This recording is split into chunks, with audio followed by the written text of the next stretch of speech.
recording studios in Hostel City, USA. It's the Rock and Wrestling Connection Podcast. Hey now, brother. We're going to talk about rock. We're going to talk about wrestling. We're going to talk rock and wrestling.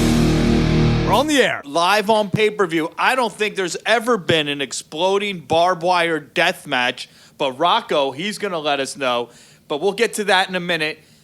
Kenny Omega, Jon Moxley, the AEW titles on the line, exploding barbed wire death match. Tonight, we are going to talk about the history of the hardcore match and leading in to what is going to happen this Sunday. What's going on, gentlemen? Rocco's back. Hello. The star, you might have remember him from The Bump and some metal bands, Jason Goldberg, and our producer, Eric. Yeah. How's everybody doing?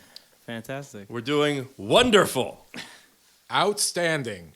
We're talking deathmatch. Right? Specifically, exploding barbed wire deathmatch. As a matter of fact, this was Jay's idea. He, recognizing this huge match coming up, was like, hey, why don't we do this discussion? And we all know that Rocco was going to do some research, let us know where it all began. I think it's so ballsy for I guess you could say mainstream. I don't know how the media world works now, but a mainstream company to do this, they kind of didn't have to. So this is something I think that they wanted to do.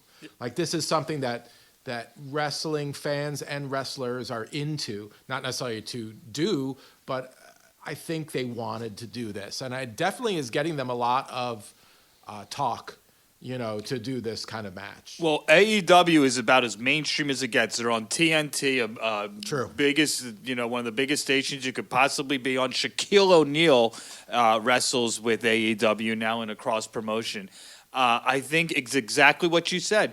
AEW has, they're just an alternative right now where they're going to give you the strong style of New Japan. They're going to give you the California wrestling of the Young Bucks. And they're going to show you hardcore matches, which they've already done in the past. Remember, people were upset about the Moxley Omega match from Baltimore when they ripped up the place and tore the mats up and tore the ring apart. They're giving you an alternate product, not only things that you don't see in WWE, but things that WWE would not do, specifically exploding barbed wire. They would never touch that in a million years. They don't have to, but they would never do that. So this definitely, but it like I said, I think it's a little ballsy for them to do because they're going to get a lot of fresh eyes on them having Shaq there, Schlack versus Shaq. Yeah, that's what I was going to just say. How about Shaq? Patent pending copyright trademark prior use. What about if Shaquille O'Neal gets like the chaos symbol tattooed on the side of his face? Or you get the order symbol. Yeah. He gets it's order versus chaos. Oh, yes. This is money. T-shirts, coasters, everything. Beer cozies. All right. Rewind. Sorry.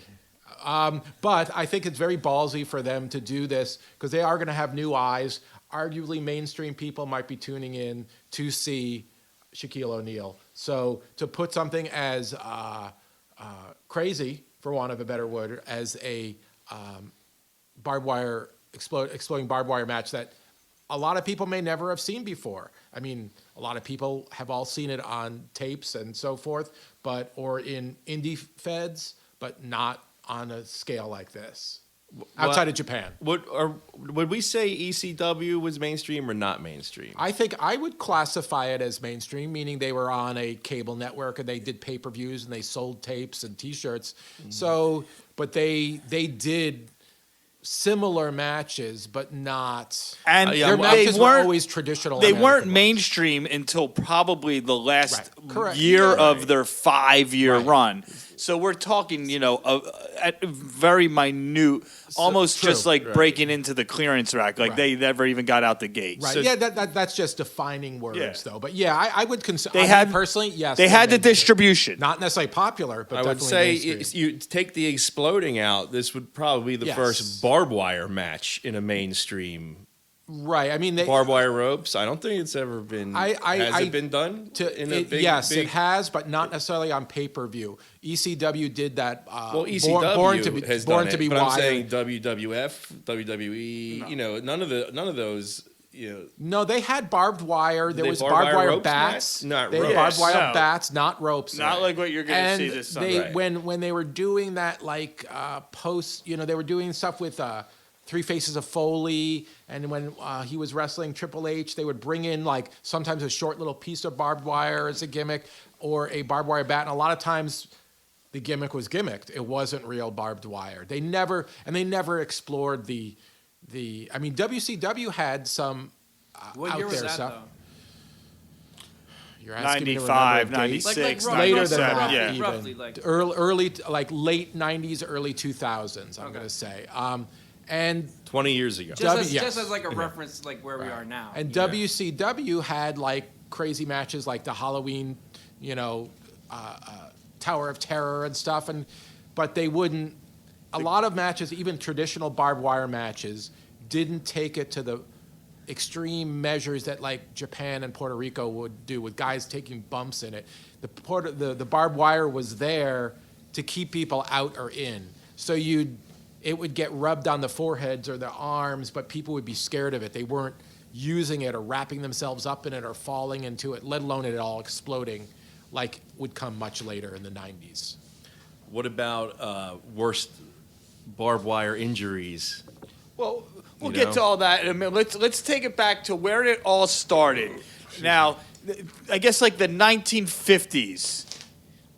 I've heard, and my research as well as the interweb is that it's documented being barbed wire matches specifically out of Amarillo, Texas in the 60s, and people say possibly the 50s. Barbed wire was around. People knew what it was. You could buy it in hardware stores there. It's a good gimmick. People are scared of it. Everyone who's been on a farm or on a ranch has touched it or, pricked themselves against it, so they know what it can do, so it'll sell tickets. There were American matches with barbed wire in the corners or around the ropes at that time in Puerto Rico. And then it went into places like Memphis. Had Jerry Lawler did a bunch of barbed wire matches. Florida, Dusty Rhodes did stuff. It's a variation on the chicken wire. Instead of a cage match, you make a chicken wire cage. And then Puerto Rico really took it to its most gory ones, where they would replace the ropes and just bloodbaths with that. And that, I think, is the connection from Puerto Rico to Japan. Atsushi, Puerto Rico would trade talent with Japan, and Atsushi Onita started frontier martial arts wrestling with the gimmick that he would wrestle other martial artists, sambo, experts, boxers, and then that gimmick kind of wore out, so they ended up going towards a more violent garbage or deathmatch style. I have down that their first barbed wire match, I don't know their first barbed wire match, but their first electrified barbed wire match was August 4th, 1990. Onita versus Tarzan Goto. And I've seen that match. I have it on tape. They hit it, the electrified barbed wire sparks and explosions and smoke shoot out. Mm-hmm. So it's technically not an exploding one, but the quote-unquote electricity does cause explosions. And that's barbed wire wrapped around everything. And then it evolves slowly, and it gets more to the way we know it now. May 6, 1991, Onita versus Mr. Pogo, an exploding double-hell death match where there were landmines outside the match. Big pieces of wood, barbed wire on it. Throw your opponent outside, they hit that, a huge smoke-filled explosion. Again, I've seen tapes of that. There's so much smoke sometimes you can hardly see the ring. And then it goes down to there's more of those. It turns into a death match where instead of getting a pinfall, you have to answer a 10 count, like a Texas death match. And then we get to exploding barbed wire cage matches. And then, I think finally, May 5th, 1993, exploding barbed wire, and that's when you have Onita versus Terry Funk. That's when you have the 15-minute time limit. Yeah. These guys go all out, and at the end of 15 minutes, the ref is in protective gear, big old oven mitts and goggles and a suit, And then at the end of 15 minutes, the ring explodes. So the object is you have to damage your opponent so much you leave him in the ring, and then you escape, and your opponent gets blown to smithereens. That's genius. It's out of control, the stuff that he was coming up with Yes. over there. And Yes. then it culminates now a year after those matches. We get the most famous match in the barbed wire. Would we say the tournament finale Right. of Cactus Jack and Terry Funk? Easily the most seen. I have literally that tournament I have it on videotape. I have it on DVD. I have it on Blu-ray. Yeah. I have it bootlegged in several places. I've shown that match to so many people. I've played it in bars. Everyone loves that match. The whole tournament is awesome. It's incredible, actually. Right here in my notes, it says that is the appetite for destruction of my wrestling collection. I have gone through that on VHS 3 or 4 times, yep. A copy or two. Upgrading quality. Yeah, on and then each eventually time, amazing. So what we're talking about is the very famous clips that even made it to WWF television, Right. when they were selling, the Cactus Jack story. So it was a death match tournament. King of the Deathmatch. King of the Deathmatch is Right. in Kawasaki, Japan, at the Kawasaki Stadium in 1995. Terry Gordy, Tiger Jeet Singh. So we got Tiger Jeet Singh, who some people also might remember his son, Tiger Ali Singh, wrestled in the WWE. Right. Terry Funk, Terry Gordy, Shoji Nakamaki. You might have to tell me. Yep. Soji Nakamaki. Yeah. Horishima Ono, Right. Cactus Jack. I don't know that right. Leatherface, who we Right. talked about, also was there was multiple Leatherfaces, but this particular one was Corporal Kirshner, who wrestled in the WWF. And once again, you might tell me on this pronunciation, Mr. Ganasaki. Mr. Ganasuki, yes.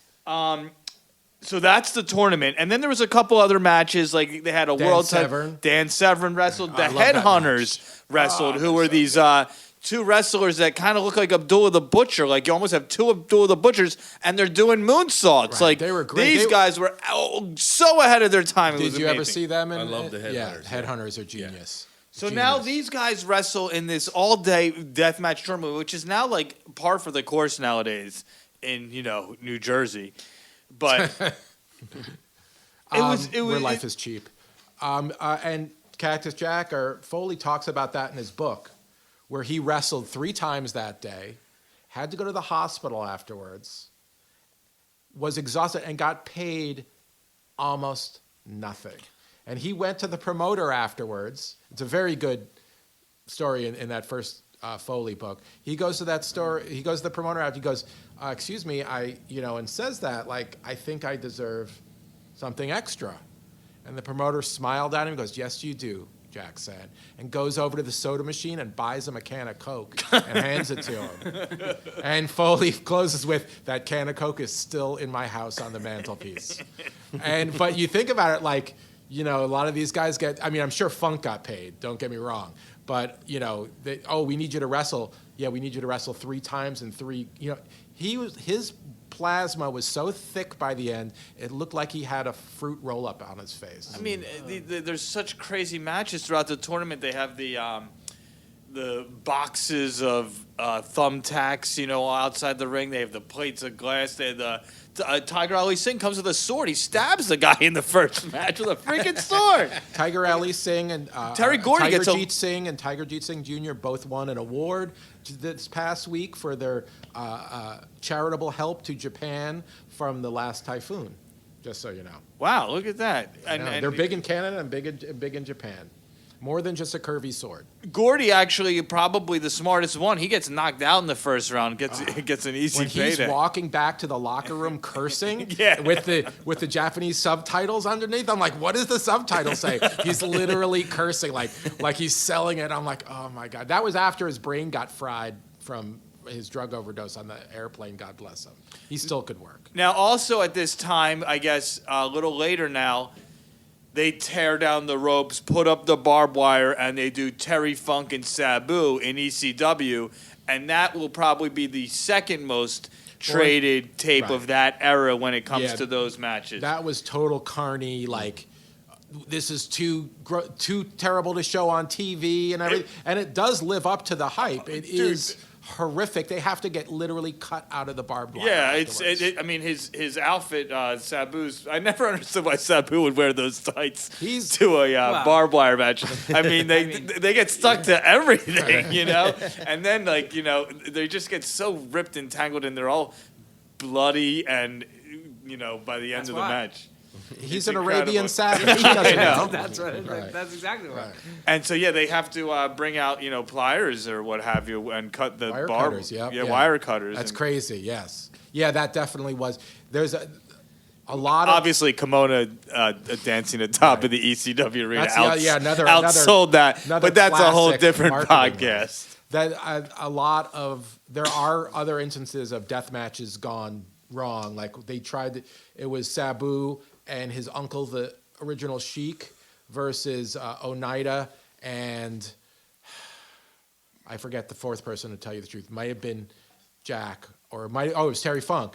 When they do a fire one where they put pots of fire on the ropes and they were like, it's a fire match. It'll be great. But the fire was so hot and so out of control and it was sucking all the oxygen out of the ring, like literally where they couldn't breathe and it was so hot that they had to rescue each other and get out of there. They didn't even get to do the match. So yeah, a lot of times, you see goofy crap go on at like you said, in Jersey in the middle of a field, but even the professionals get it wrong.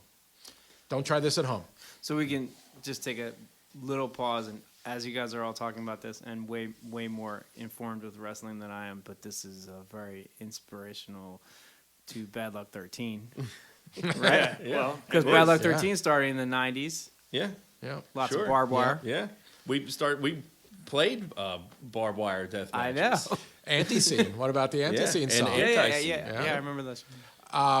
So And just what about real the rest quick of- for That- some that- of the that's just a segment. so for some of the people that might only know us for our wrestling, obviously our co-host Jason Goldberg is the lead singer of two wrestling influenced bands that have performed at wrestling shows and have wrestled wrestlers on stage. We've done all the games. Right. So sometimes you go to a Eat the Turnbuckle concert and it turns into a wrestling match. Yeah. I mean, I don't know what sometimes you're talking about. There's other stuff on the pay-per-view too. That other stuff on the AEW. Yeah, I just show want that's to also great. go back to like kind of the history of how we got to where we are. So we kind of talked about how ECW got to where they were. You talked about Puerto Rico and Right. what they were doing. It got big in Japan, and I dude. think I think that tape trading really influenced a lot of wrestlers. And when WWE, WWF, and WCW were getting big, it made the indie scene explode, and it gave room for want of a better word, garbage feds or federations like IWA, Mid-South, that ran a lot of death matches. And they would be very innovative. There would be crazy stuff. I mean, they were doing stuff with scorpions and razor blades in Japan, but they were doing stuff with lemon juice, and salt. The Piranha one was crazy. I remember I watched that match, and so the dude sticks the other. So they put a piranha cage in the middle of the ring, and the guy puts the other guy's face in there, and the piranhas just start biting at his face, and the entire water turns blood red.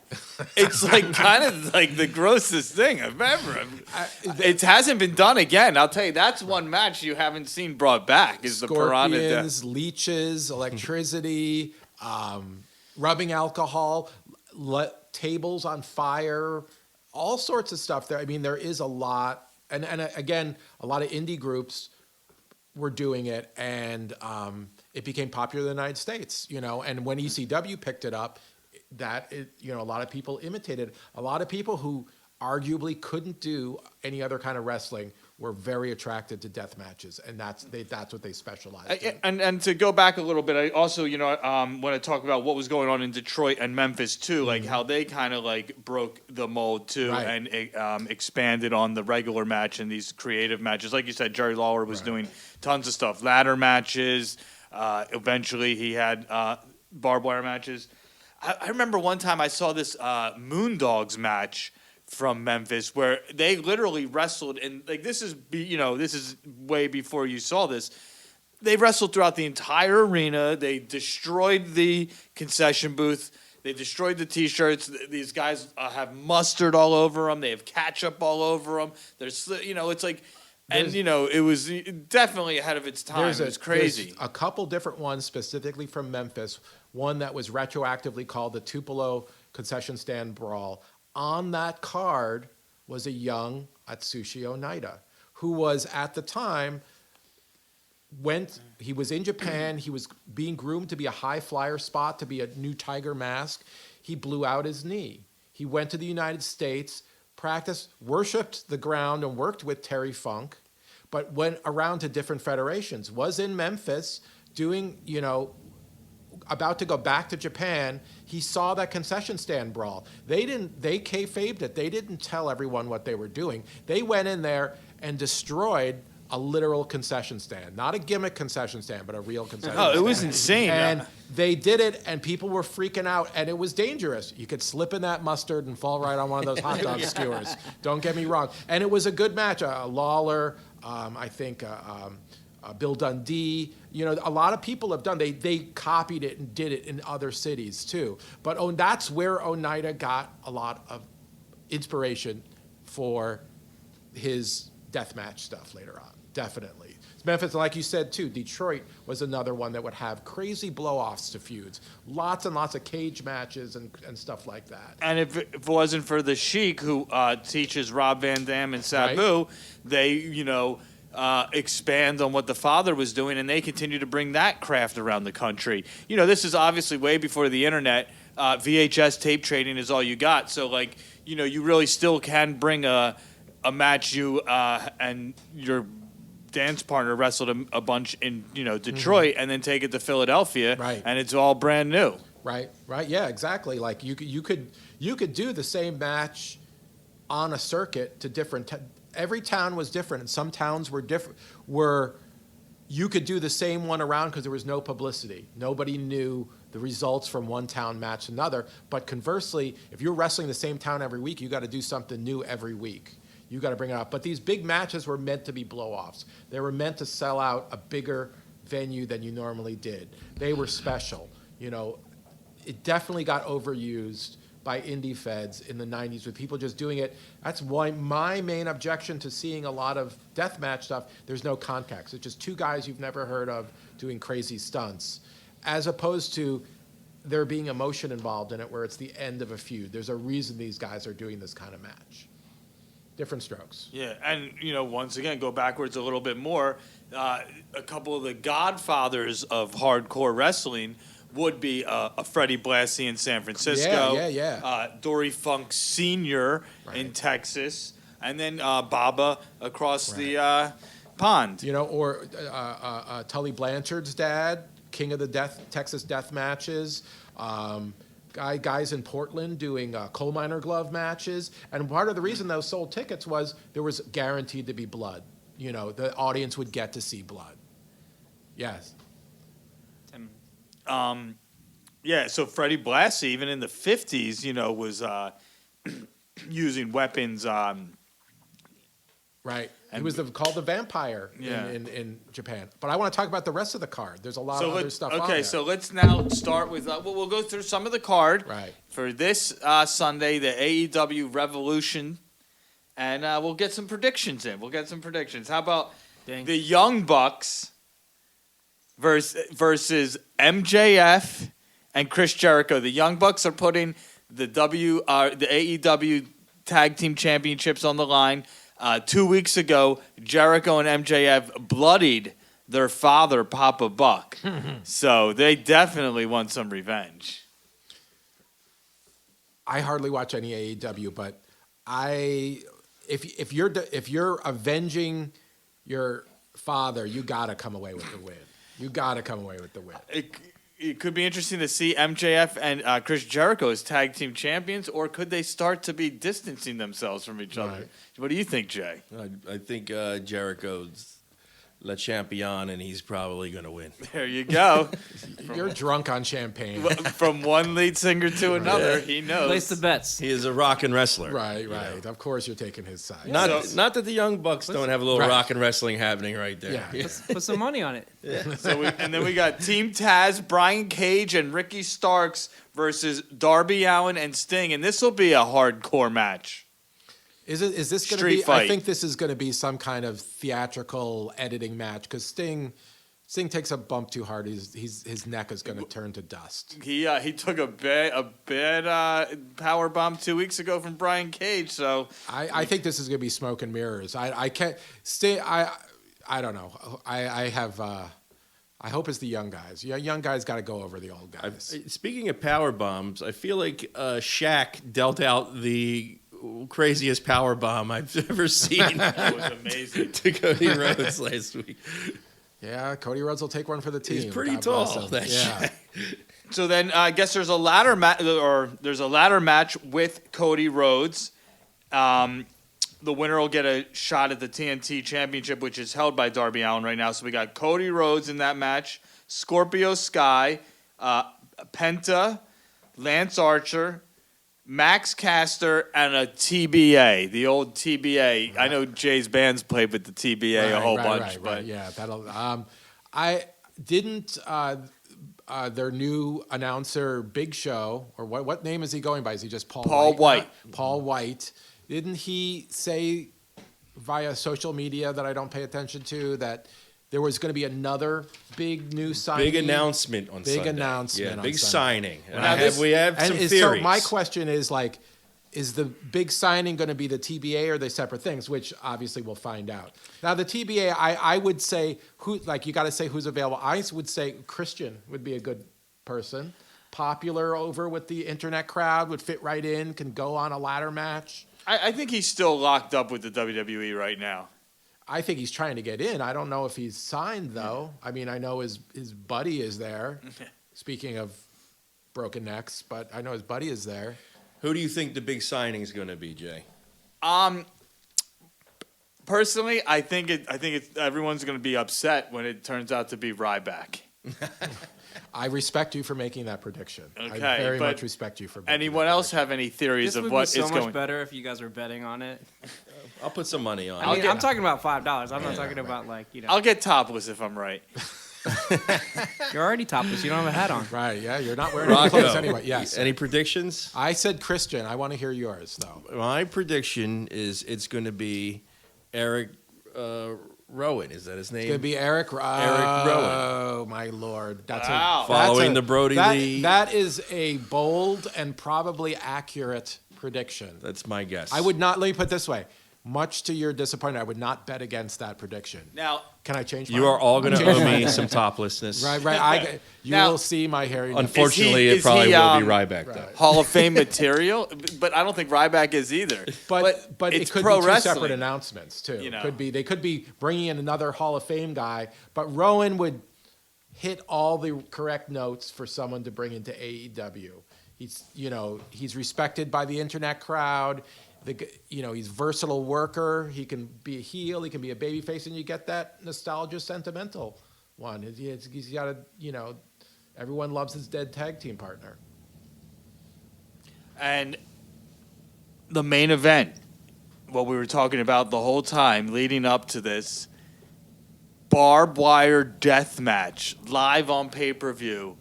Kenny Omega with Don Callis in his corner puts the AEW gold on the line against Jon Moxley.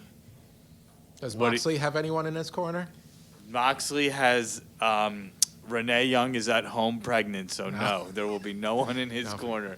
But she will be there in spirit. I will admit that Kenny Omega just annoys me. I have no reason for it. He just annoys me. I know he's good, but I just can't get in. And so I'm very prejudiced in the sense I want to see him lose. But I like that matchup. The pretty boy, wrestler guy versus the guy. Because you look at it and go, how can Moxley lose this? This match is right up his alley. So I like that dynamic a lot. But Kenny Omega, I love his entrance though. The cleaner, baby. Yeah. I'm a Moxley guy, CZW. Wow, He's got two a- Moxes over yeah, here. Of course. Yeah. Well, I'm going to have to go with Kenny Omega because I'm Bullet Club for life, just like Right Kenny there. Omega. And you know the Good Brothers are in the house, so if there's any trouble and they smell any whiff of trouble, he'll be covered. Go back to Hot Topic. He's got Don Callis in his back. He'll be okay. He'll walk home with the gold, just like he did a couple months back when he took it from Moxley. I mean, hopefully now they're gonna. Not to divert the subject, but hopefully now it'll be easier to get people to come over from Japan to America and vice versa. Because otherwise, we'll see. I don't know. I want Moxley to win, so that's my prediction. Yep. Well, you guys will be crying like a schoolyard girl when John Moxley gets thrown. Wait, I'll tell you, I feel bad for Renee Young. The most all. I mean, she's going to need him to take care of the baby. He already smokes Marlboros. He's got a death wish. All right, guys. Well, that's another one. Always a pleasure. It's our predictions. I learned so much. We got predictions. The history. The history of thank hard. You, Rocco. I got a bet on Eric Barbara. Rowan. That's genius. That's genius. We got the history of hardcore wrestling. We added a new social media since the last time we did a podcast. We now have a TikTok account. Oh, Jay on TikTok is the. He's What's going to that? be TikTok famous. He's the. Yeah. He's the next. Hello, bitch. Well, what is the TikTok? Yeah, Jay, what you got on TikTok? I'm going to read it off here. Read off. TikTok.com at Rockin' Wrestling Pod. So Rock and Wrestling Pod on TikTok. Okay, so I always get confused with the and the N. Yeah, we're A&D. Okay, because Right?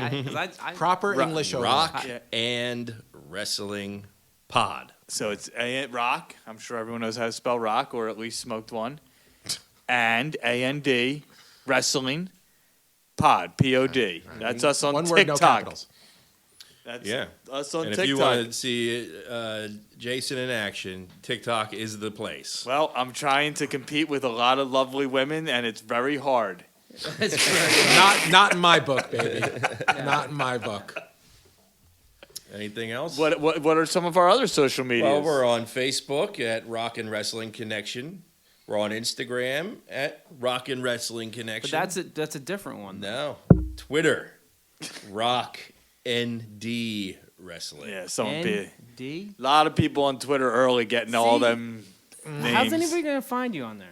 Yeah, we're not. They doing gotta great on listen Twitter. to this, and then it They're blossoms. gonna listen to it the- blossoms. It's like 1,000 lotuses I think blossoming. you're just gonna have like to Chairman get Mao's Twitter revolution. famous yourself. Yeah. Jason. We're going to have 5 new followers by the end of the year. I told both the It's people good, that it's good to like have me goals. about this. Yeah. Yeah. Are see? you? He's probably more famous. We got than- Rocco on yeah, the podcast. yeah. Right? Yeah. No. Like I said, if my mom was still alive, she'd be on it. She'd be listening. Don't Yeah. you worry. Yeah. She said I was the handsomest boy in high school. I believe her. Right. She liked hardcore. She took we went. I went to wrestling with my mom. She liked, she liked Magnificent Morocco. That was her favorite wrestler. Okay.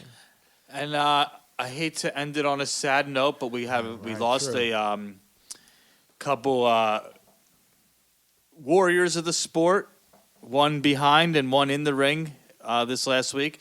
Jim Crockett Junior. Jr. Tell Rocco has a little something to say. Jim Crockett Jr. ran his dad's business, and there were many incarnations of it and different eras for it, from roughly the early 70s all through much of the 80s. We always call it Georgia wrestling, but man, so much stuff he did, and so much. I think so many people love wrestling because of that wrestling on TBS, and Yes. so many wrestlers today. That was I grew up with WWF, but when you saw that Crockett, that JCP stuff, that was like gold. I can watch that all day. They had these amazing workers. I mean, just that Four Horsemen stuff, and there's so many different eras to take from, and so much stuff. And he was there the whole time. The American Dream. American Dream. Oh, it's so much good stuff. It was so so many amazing angles that they didn't necessarily invent, but they popularized and defined them. They really, to this day, look at AEW. Tully Blanchard and Arn Anderson are there selling tickets, not because of their WWF work, but because of the stuff they did for Jim J.J. Crockett. Dillon was there. Yeah, J.J. Dillon. You can still make money from JCP stuff. You can still merchandise it. You can still sell autographs, all that stuff, because it was 35 so years good. later. It defined so much stuff. I remember, living in the Northeast, so you only saw it in the magazines, and then occasionally I'd get it on UHF once in a while. And then cable happened, right? And it was a whole new world. I mean, it was amazing because you got to watch their show that was on in the afternoon on Saturdays, and then you got to see their studio show that was on Saturdays at like 6:05. That's like one of my favorite incarnations of wrestling is that TBS studio show. I couldn't when they believe bring it. in like the troops of Girl Scouts or Boy Scouts who are super hot with the flags of many nations hanging around the ring. And the podium, Gordon Soley, genius stuff. So much good genius stuff. Yeah, and then on another sad note, female wrestler who was one of Moolah's girls, Ann Casey. Right. She had an incredible career. She wrestled in the era with Moolah and Judy Gable, who are like, those are like, that's Mount Rushmore right there when it comes to ladies One wrestling. piece with the tights and the big hair. She wrestled for both Vince McMahon and his father, Vince McMahon Sr. So she wrestled at Madison Square Garden. Just another incredible wrestler that will be missed. And that'll end it for another podcast. Thanks for bringing us down, Jason. Yeah, no problem. Anytime. Thanks for having us. You're not the first person that I brought down this weekend. That's your catchphrase. Yeah. All right. Yeah, I'm the first person I've ruined their day. Always here at Creep Studios. Yeah. Yeah, thank you, Eric. Yeah. For all your recording needs, too, come to Creep Studios. If you got a rock band and or a podcast. Right here in And or a Philadelphia. wrestling podcast. He's killing it. Yeah. Here in Hostile City, baby. This is where it's at. Thank you very much. Peace and love. Peace and love. You're all blessed.